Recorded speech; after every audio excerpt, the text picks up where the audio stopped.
Hello everyone, Jai Swaminarayan to all. Myself Professor Vaibhav Solanki from Sri Swaminarayan Institute of Technology, and here I am going to start a video lecture series on transportation engineering. So friend, let's start with lecture 1, Introduction of Transportation Engineering.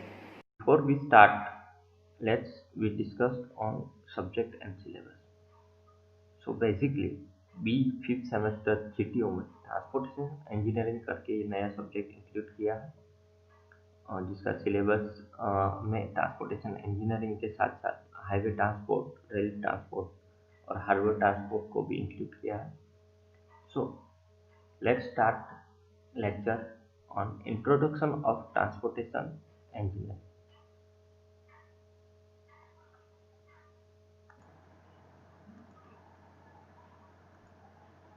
So student, हमको पता है transport और transportation engineering के बारे में, ठीक है. यहाँ पे मैं थोड़ा समझाऊंगा आपको ट्रांसपोर्ट क्या है और ट्रांसपोर्टेशन क्या है, what is the difference between transport and transportation and what is the meaning of transport. So what is the mean by of transport? तो basically transport is the act of moving from one place to another place. किसी भी जगह पे हम starting to end, origin to destination, जो movement है, हमारी जो मोबिलिटी है, हम उसको सिंपली और बेसिकली ट्रांसपोर्ट बोल सकते हैं. हमारा मूवमेंट हो या गुड्स का मूवमेंट हो या मटेरियल का मूवमेंट हो, जो हम एक जगह से दूसरी जगह तक पहुंचाते हैं. दूसरी चीज है what is the meant by transportation. Transportation क्या है? So the transportation is a phenomena for moving from one place to another place. ये जो फिनोमिना है ट्रांसपोर्ट का, कि जो हम मूविंग कर रहे हैं मटेरियल को या गुड्स को या पैसेंजर को वन एक जगह से दूसरी जगह पे, तो उसको हम ट्रांसपोर्टेशन बोल सकते हैं. तो यहाँ पे हम देखते हैं ट्रांसपोर्ट और ट्रांसपोर्टेशन क्या है, वो हम थ्रू इमेज देख सकते हैं, ठीक है. दूसरी चीज है मोड्स ऑफ ट्रांसपोर्टेशन. हम सबको पता है कि ट्रांसपोर्टेशन मतलब one type of mobility, but ये मोबिलिटी कहाँ पे है? मोड्स ऑफ ट्रांसपोर्टेशन क्या है, किसे बोल सकते हैं मोड्स ऑफ ट्रांसपोर्टेशन? तो in the various transport system and modes can be classified below. Transportation system में हम मोड्स को क्लासिफाई करने चाहे तो कौन से मोड्स थ्रू ट्रांसपोर्ट हो रहा है वो इम्पोर्टेंट है. तो basically list of modes of transportation, land transportation है, वाटर ट्रांसपोर्टेशन है, एयर ट्रांसपोर्टेशन है, पाइपलाइंस, केबल्स पे and conveyor system. So land transportation basically क्या है कि हम रोड पे या रेलवे पे जो मूवमेंट हो रहा है ऑन द लैंड, लैंड पे जो मूवमेंट हो रहा है उसको हम लैंड ट्रांसपोर्ट बोलते हैं. बेसिकली हाईवे या रोड आपको लैंड पे उसका कंस्ट्रक्शन दिखाई दे रहा है, रेलवे का जो रेलवे ट्रैक होता है वो ऑन लैंड होता है. तो ये सब चीज़ों को हम लैंड ट्रांसपोर्ट बोल सकते हैं. तो लैंड ट्रांसपोर्ट में कौन कौन सी चीज़ें इंक्लूड होती है? Road transport, railway transport, human porters, जो हैंड कार्ट है वो सब, और दूसरा एनिमल ट्रांसपोर्ट, जिसमें बुलक कार्ट और कैमल कार्ट इंक्लूड होता है. दूसरा मोड्स ऑफ ट्रांसपोर्टेशन है वाटर ट्रांसपोर्ट. तो वाटर ट्रांसपोर्ट क्या है कि थ्रू वाटर हम ट्रांसपोर्टेशन या मूवमेंट या मोबिलिटी पॉसिबल कर सकते हैं, तो उसको हम वाटर ट्रांसपोर्ट कह सकते हैं. सो सोर्स ऑफ वाटर क्या है? रिवर है, कैनल है, लेक है, ओशन है. उन सब थ्रू जो ट्रांसपोर्टेशन हो रहा है ऑन रिवर, वो सब वाटर ट्रांसपोर्ट है. थर्ड जो मोड है, मेजर इम्पोर्टेंट मोड है एयर ट्रांसपोर्ट. एयर ट्रांसपोर्ट क्या है कि हमने देखा है कि पैसेंजर एरोप्लेन का तो हमको पता है, तो passenger aeroplane, cargo plane, flight fighting plane या हेलीकॉप्टर, ये सब ऑन एयर मूवमेंट होता है इन सब चीज़ों का. और उसका बेसिक पर्पज होता है पैसेंजर के ट्रांसपोर्ट के लिए, कार्गो या गुड्स और मटेरियल के ट्रांसपोर्ट के लिए. नेशनल डिफेंस में फाइटिंग प्लेन है, एयरफोर्स में फाइटिंग प्लेन्स का यूज़ होता है. और हेलीकॉप्टर्स, बेसिकली हेलीकॉप्टर्स को हम यूज़ कर सकते हैं नेचुरल डिजास्टर के टाइम, नेशनल डिफेंस के टाइम और other state to state transport के लिए. उसके बाद का मोड्स ऑफ ट्रांसपोर्ट है पाइपलाइन. पाइपलाइन बेसिकली ऑयल है या कोई भी लिक्विड है, उसको हम एक जगह से, एक इंडस्ट्री से दूसरी इंडस्ट्री तक, एक जगह से दूसरे जगह तक मूवमेंट करा रहे, तो वो भी वन टाइप ऑफ ट्रांसपोर्टेशन हुआ. उसके बाद है केबल्स में. केबल्स में हम देख रहे हैं कि जो हिली रीजन है या माउंटेनियस रीजन है, वहाँ पे रोप वे हम देखते हैं तो वो वन टाइप ऑफ केबल वे है, तो वहाँ पे हम रोप वे थ्रू मूवमेंट कर सकते हैं। उसके बाद है कन्वेयर सिस्टम। तो कन्वेयर सिस्टम बेसिकली क्या है कि कोई भी इंडस्ट्रीज है या कोई भी ऑर्गेनाइजेशन है, वहाँ पे कन्वेयर सिस्टम अप्लाइड होता है। कन्वेयर सिस्टम थ्रू हम गुड्स को मूवमेंट कर सकते हैं one place to other place या वन पॉइंट टू अदर। ठीक है, तो ये थे modes of transport. So friend, यहाँ पे कुछ ग्राफिक्स के साथ मोड्स ऑफ ट्रांसपोर्ट को मैंने दिखाया है, तो इसकी वजह से आपको समझने में आसानी रहेगी। फर्स्ट इमेज जो आप देख रहे हैं वो रोड ट्रांसपोर्ट की देख रहे हैं, जहाँ पे हाईवे दिखाया गया है। दूसरी इमेज है वो रेल ट्रैक पे रेलवे मूवमेंट देख रहा है। एरोप्लेन है, शिप है या वेसल्स है जो हार्बर में हार्बर प्लानिंग या वाटर या ओशन या लेक पे मूवमेंट होता है कार्गो का। और उसके बाद है पाइपलाइन, और उसके बाद है केबल्स पे या रोप पे। ठीक है, नेक्स्ट पॉइंट है हमारा इम्पोर्टेंस ऑफ ट्रांसपोर्ट। तो बेसिकली ट्रांसपोर्ट क्या है, ट्रांसपोर्टेशन क्या है, और मोड ऑफ ट्रांसपोर्ट हमने देख लिया। ठीक है, बट इन सब चीज़ों का इम्पोर्टेंस क्या है। तो मेन इम्पोर्टेंस ऑफ ट्रांसपोर्ट एक चीज़ है कि अवेलेबिलिटी ऑफ रॉ मटेरियल और मैन्युफैक्चर प्रोडक्ट, कस्टमर के लिए गुड्स प्रोवाइड करना, स्टैंडर्ड ऑफ लिविंग बढ़ती है। ठीक है, तो हम स्टेप टू स्टेप समझेंगे इम्पोर्टेंस ऑफ ट्रांसपोर्ट क्या है। सो पहला पॉइंट है make available raw material to manufacture और प्रोड्यूसर। तो बेसिकली जो ट्रांसपोर्ट ट्रांसपोर्ट क्या करता है कि make it possible to carry raw material from place where they are available to place where they can be proceed and assemble into finish good. Basically जहाँ पे assemble होता है और जहाँ पे मैन्युफैक्चर होता है, ये जो मूवमेंट करना पड़ता है, जो फिनिश गुड्स होता है उसका मूवमेंट करना पड़ता है। तो उसके लिए ये रॉ मटेरियल के लिए कंपलसरी ट्रांसपोर्टेशन की ज़रूरत पड़ती है। थ्रू लैंड ट्रांसपोर्ट हम उसको एक जगह से दूसरी जगह पे या एक कंट्री से दूसरी कंट्री तक पहुंचा सकते हैं। दूसरा पॉइंट है make available goods to customer. तो बेसिकली ट्रांसपोर्टेशन या transport make possible movement of good from one place to another place with great speed. Thus, customers या consumers spread in a different part of the country have the benefit of consuming goods produced at a distance। उसके बाद point है हमारा enhance standard of living.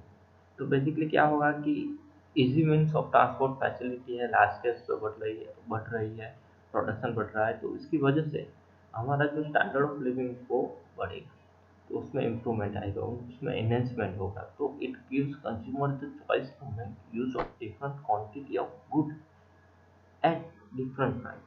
अलग अलग price पे हम अलग अलग क्वांटिटीज ऑफ गुड्स खरीद सकते हैं। ठीक है, so it's raise the standard of living of the people. So ये तीन इम्पोर्टेंट पॉइंट है ट्रांसपोर्ट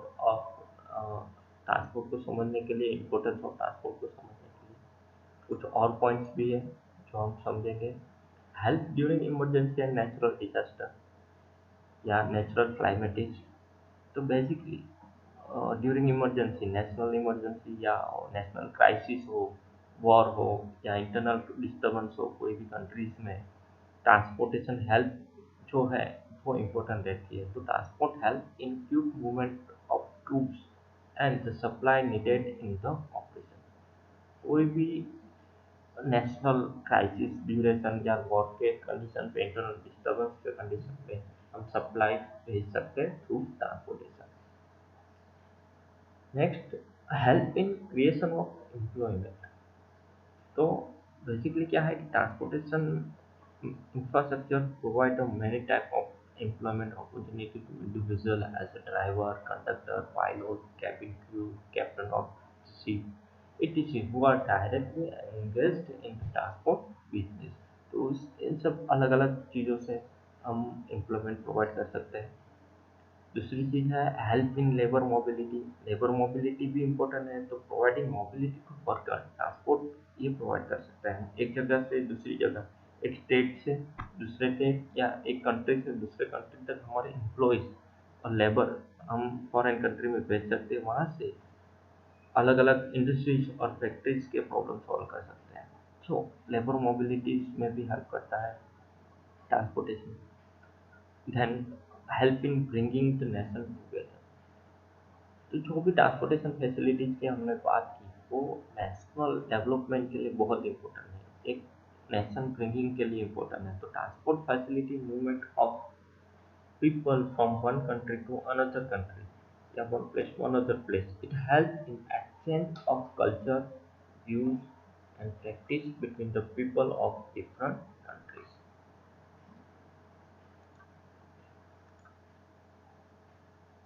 So next हम समझते हैं सिस्टम एंड ट्रांसपोर्टेशन सिस्टम के बारे में। सो हमने जो अभी मोबिलिटी ट्रांसपोर्ट या ट्रांसपोर्टेशन की बात की वो तभी पॉसिबल है उसके साथ जब एक सिस्टम इन्वॉल्व हो। तो what is the system? System को हम क्या बोल सकते हैं? सिस्टम क्या है कि एक organise meaningful component set of component है, उसका कोई स्पेसिफिक गोल्स और स्पेसिफिक ऑब्जेक्टिव है, ठीक है, और वो इनपुट के लिए हम वर्क कर सकते हैं, तो उसको हम सिस्टम बोल सकते हैं। But what is transportation system? Transportation system हम किसे बोल सकते हैं?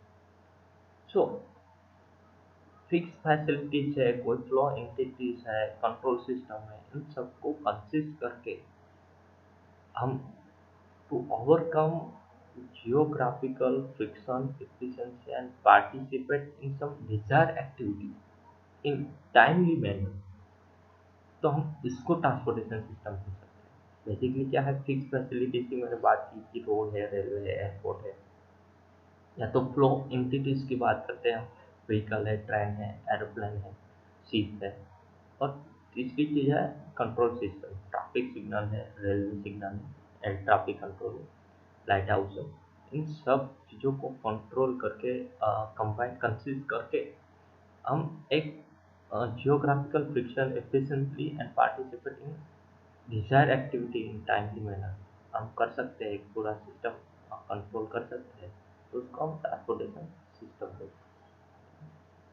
और ट्रांसपोर्ट और ट्रांसपोर्टेशन सिस्टम कंट्री डेवलपमेंट के लिए बहुत इंपॉर्टेंट है, इसके इंफ्रास्ट्रक्चर कंट्रीज के डेवलपमेंट के लिए बहुत इंपॉर्टेंट है।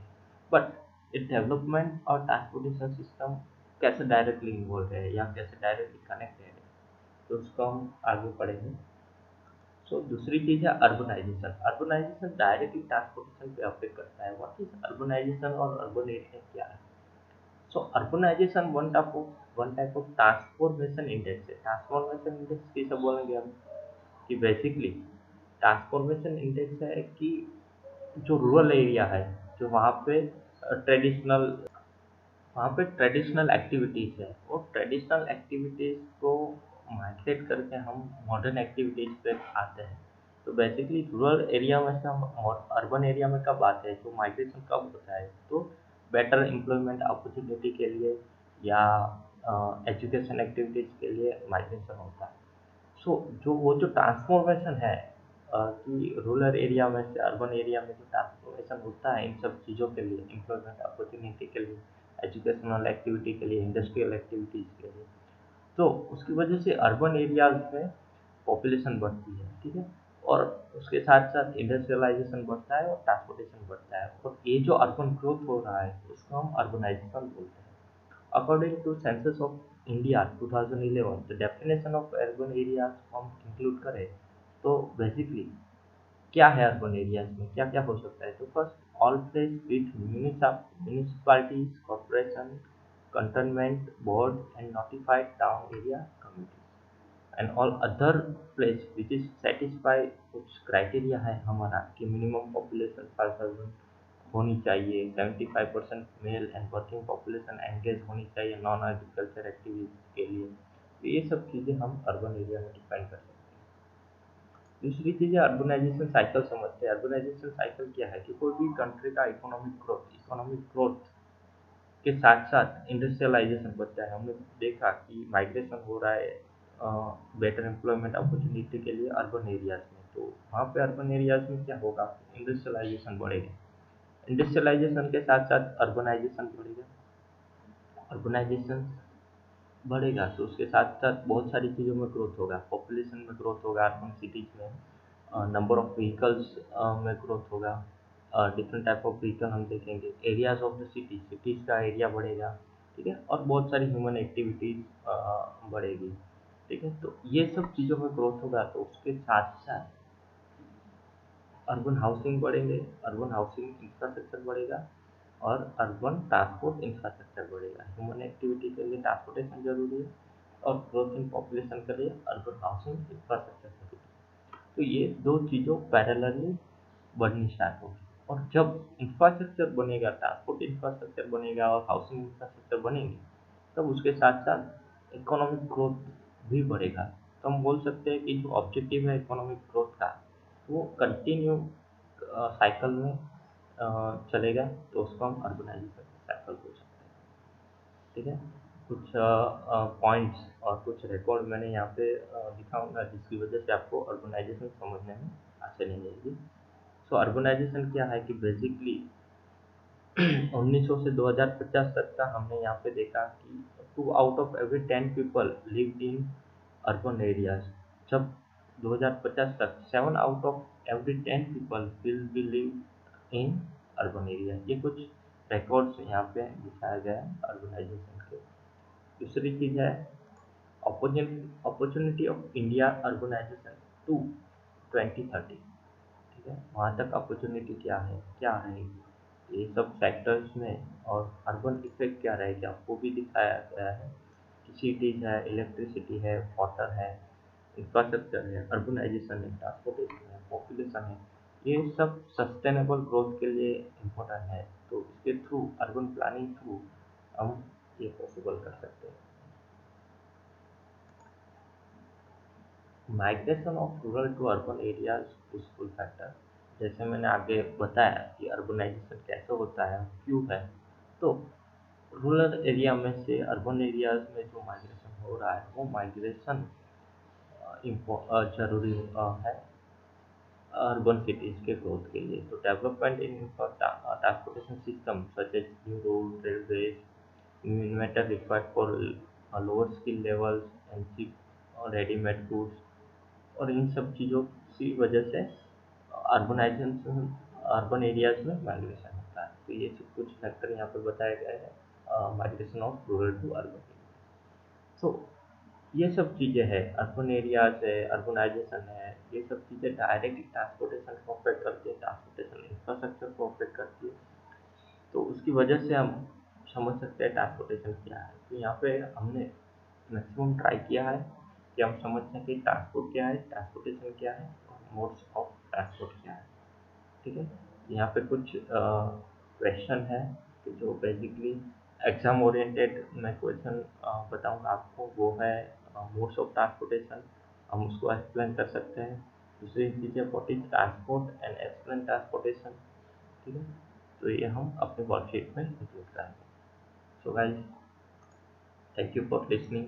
अगर आपको कोई भी क्वेश्चन हो तो आप मुझे कांटेक्ट कर सकते हैं। Thank you, thank you guys.